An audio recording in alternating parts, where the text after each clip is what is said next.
خپل بیبي سره میلاوېدلو نه بعد خلقو ته بیان کول دا څومره ګناه لري. دا مسند احمد دی. دی حدیث مبارک 28135 نمبر دی.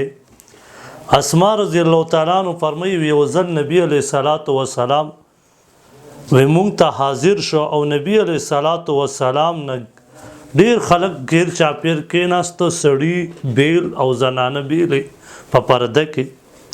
او وی فرمال وې داسې یو زمانه به راشي چې خلک به د بیبي سره میلاویږي، نو زنانه به زنانه ته بیا هغه کوي چې موږ دغسې بېګا میلاو شوي یو، او سړی به سړوی ته.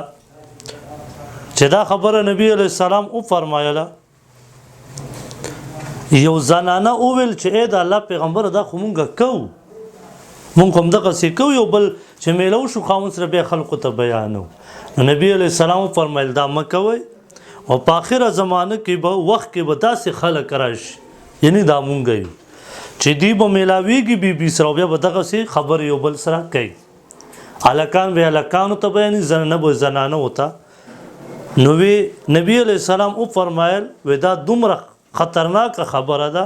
وی دی مثال داسې دی ګوره چې شیطان او شیطان په خپلو کې میلو شي په کوڅه کې او ټول خلک یې ویني، دا به څومره لویه ګناه چې شیطان سره میلو شي او دا کار شروع کړي، دا به څومره غټه ګناه.